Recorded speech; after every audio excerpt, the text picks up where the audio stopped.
mais um episódio do nosso quadro O que você fez, Nutri. Sei que vocês ficam aí eufóricos, adoram quando eu trago um pouquinho sobre a minha conduta, principalmente nos casos de emagrecimento, e o caso de hoje é de emagrecimento, tá bom? O caso dessa semana que ganhou foi o de emagrecimento com infecções fúngicas e constipação. E se você tem interesse aí de saber sobre essas condutas voltadas para emagrecimento, principalmente quando a gente não usa suplementação nenhuma, fica de olho, me acompanha nesse caso, porque no caso de hoje eu de fato não utilizei suplementação específica nenhuma, porque era uma paciente que ela não tinha condições de fazer nenhuma suplementação no momento. A gente combinou que iria realmente trabalhar com mudanças na alimentação.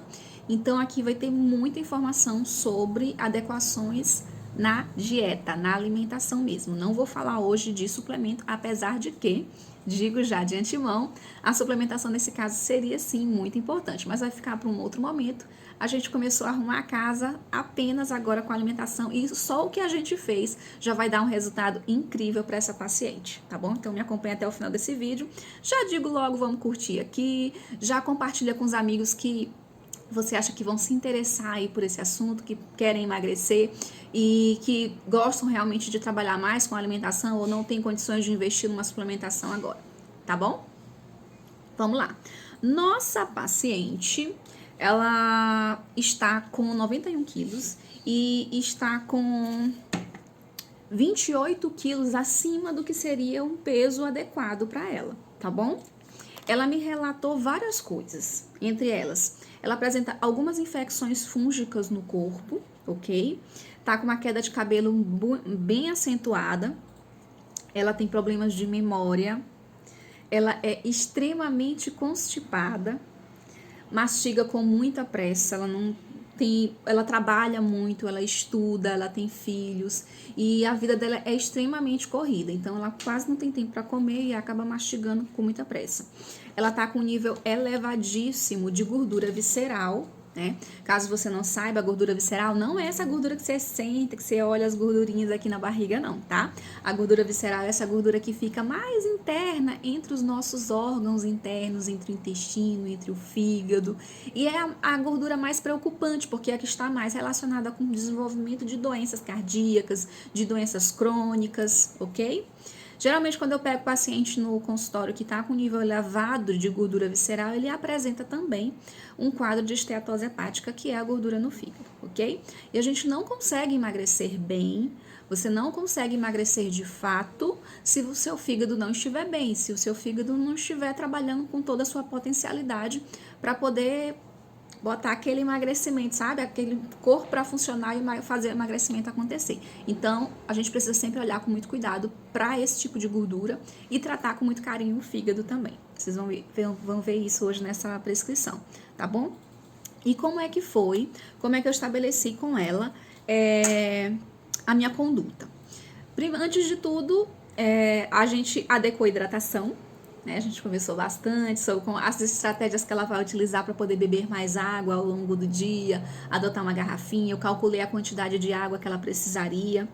E ela precisaria de 2,2 litros de água. Aí eu já dividi com ela quanto de água ela vai tomar na parte da manhã, na parte da tarde, na parte da noite, que tipo de garrafinha ela vai levar, a gente já conversou sobre isso. No caso dela seria mais adequado, são 2,2 litros, ela pegar uma garrafinha de 1 litro, né, aí ela vai ter que esvaziar essa garrafinha de manhã, vai ter que esvaziar essa garrafinha à tarde e fica menos água para ela beber à noite, porque se você deixar a maior parte da água para você beber à noite, você vai acabar não dormindo direito, vai ter que ficar indo pro banheiro toda hora, né? Então, a gente mantém essa ingestão hídrica maior na primeira parte do dia, ok? Já fica aí essa estratégia para você. Vamos para o plano alimentar dela. Deixa eu abrir aqui para não esquecer nada. Um outro ponto que a gente trabalhou muito legal no plano dela, né? Eu fiz o quê? Eu fiz uma restrição alimentar não fiz uma restrição tão severa, gente. Eu mexi tanto na qualidade da alimentação dela que a pouca restrição que eu fiz nesse momento já vai dar muito resultado, tá? Então, a gente fez uma restrição de mais ou menos 500 quilocalorias do gasto energético diário que ela tem. E ela tá com um plano também low carb. O plano dela tem aproximadamente aí 38% de carboidrato. E isso a gente considera um plano low carb, né? Que mais? Aqui aumentei bastante a quantidade de fibra que ela come ao longo do dia. Eu coloquei em algumas refeições, por exemplo, ela consome aveia, né? Ela coloca farelo de aveia no jantar, no almoço, tá? E a própria aveia também, na ceia dela tem aveia. Então, assim, aumentamos bastante a ingestão de fibra, essas fibras de adição, ok? Um outro ponto é que a gente distribuiu muito bem o consumo de proteína ao longo do dia. Vai ter horário que ela vai, por exemplo, no lanche da manhã dela, no café da manhã tem ovos, foi a proteína que a gente escolheu.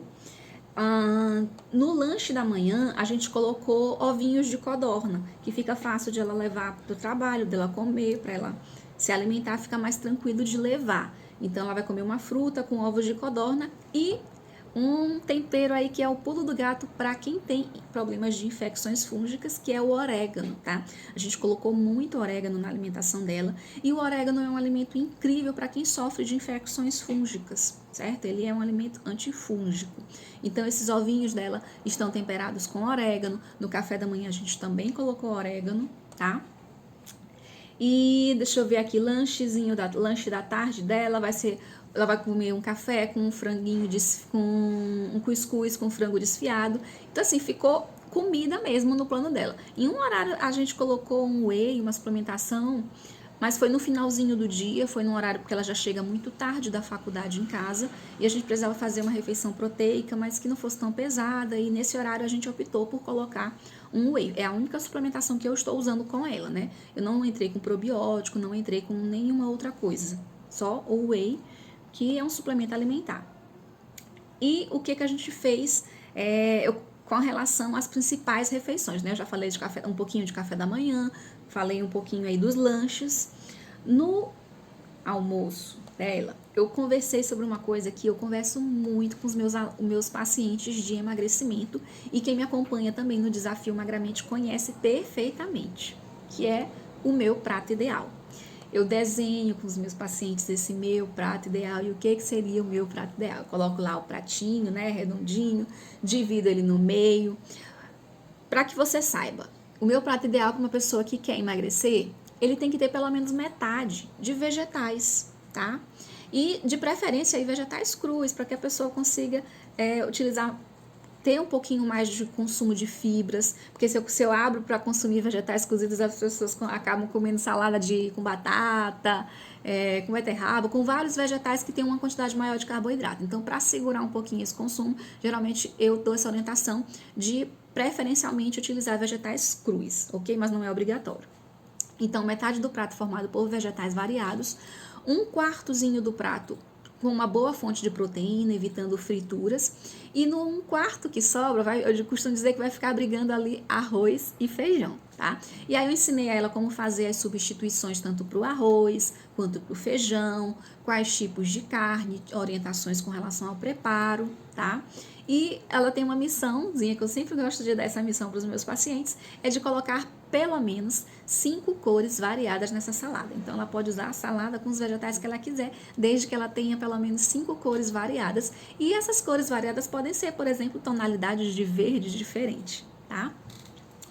Uma outra coisa super interessante que eu ensinei para ela é que ela tem que colocar, tá, nessa salada dela, pelo menos um alimento da família das brássicas. Porque, como eu falei para você, ela tá com uma quantidade muito grande de gordura visceral. Eu suspeito que ela tenha algum grau de esteatose hepática. E a família das brássicas é uma família que tem uma substância que chama os glicosinolatos, que são maravilhosos para o funcionamento do fígado. Eles colaboram muito para que o nosso fígado funcione muito bem, tá bom? Então, quais são os alimentos que tem nessa família? A gente tem brócolis, couve-flor, couve-manteiga, rúcula, repolho, tá? E aí, a gente já foi conversando para que ela utilizasse várias estratégias para incluir esses alimentos no almoço, no jantar, tá bom?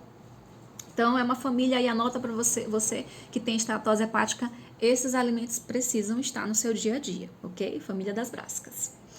Uma outra coisa muito legal que ela aprendeu é um azeite que ele é chamado de azeite antifúngico. O que que leva, né? O que que tem nesse azeite antifúngico? Gente, a gente pega e reúne nesse azeite vários alimentos, vários temperos que têm esse potencial mais antifúngico. E é muito legal porque quando eles estão imersos no óleo, a gente consegue fazer uma extração muito grande, muito boa dessas substâncias que têm essa característica mais antifúngica nesses alimentos. No caso, o óleo que ela vai fazer em casa, esse azeite, né, azeite antifúngico, leva óleo de abacate, azeite de oliva, orégano, leva cravinho também, o cravinho é bastante antifúngico, tá? Leva semente de abóbora e alho, o alho vincadinho. Então, além de ficar muito gostoso, de ser super útil para que ela coloque, por exemplo, nas saladas, porque vai dar um temperinho a mais nas saladas, ela ainda vai melhorar essas infecções antifúngicas que estão incomodando-a, tá bom? Além disso, uma outra coisa que a gente fez foi ensinar com relação ao uso de vários temperos. Temperos que ela não deve utilizar, como por exemplo esses temperos prontos, né? E os temperos que ela precisa muito incluir, que eu já até falei, orégano, cravinho, alho, ok? Ensinei para ela os alimentos que ela deve diminuir muito, na realidade tirar da alimentação dela, que são esses alimentos ultraprocessados, como mortadela, como presunto, linguiça, biscoitos, tá? E aí a alimentação dela realmente ficou uma alimentação o mais natural que a gente conseguiu fazer dentro da realidade que ela vive hoje, dentro da rotina de vida super corrida dela. Ela vai sair de casa, ela vai levar realmente várias marmitas, mas ela também vai fazer algumas coisas de comida no trabalho dela, e aí ficou tudo organizadinho para que coubesse dentro da rotina de vida dela, dentro do aspecto financeiro, né, dentro do bolso dela. E a alimentação é isso, gente. Não adianta a gente fazer um plano ideal se esse plano ideal não for um plano real, um plano factível, uma coisa que a gente consiga fazer no dia a dia, tá? E seja qual for a sua condição aí, como você estiver, a gente consegue fazer um plano dentro da sua realidade, tá? A gente consegue melhorar a sua vida, fazer ajustes importantíssimos, muitas das vezes só com alimentação. Aqui eu coloquei o whey, né, na alimentação dela, mas era uma coisa que a gente até combinou lugares para ela comprar mais barato, que estratégias ela poderia utilizar, né? Mas também se ela não quisesse, se ela não pudesse comprar, a gente iria usar outras estratégias, tá bom? Em outros momentos desse tratamento dela, a gente vai lançar mão de outras ferramentas, porque a gente tem várias coisas aí para tratar. E em cada um dos nossos encontros, a gente vai aí fazendo ajustes importantes até que ela consiga atingir o objetivo. Ela tem a meta de perder aí 13 quilos, então a gente vai ficar juntas aí durante algum tempo, né? Porque 13 quilos a gente não perde do dia para a noite, e eu sempre explico isso para os meus pacientes. Você precisa de tempo para que você possa perder esse peso de uma forma eficiente, perder peso com qualidade. Na realidade, conseguir perder esse peso e manter o peso perdido, ok? E eu quero saber agora de você aí, se você gostou dessas estratégias que eu tô trazendo hoje, por favor, curte esse vídeo, compartilha com os seus amigos, tá bom? Eu quero muito saber se você gostou dessas estratégias, se você vai utilizar alguma delas aí no seu dia a dia, tá bom? Me conta. Um beijo da Nutri. Até o nosso próximo episódio do quadro O que você fez, Nutri.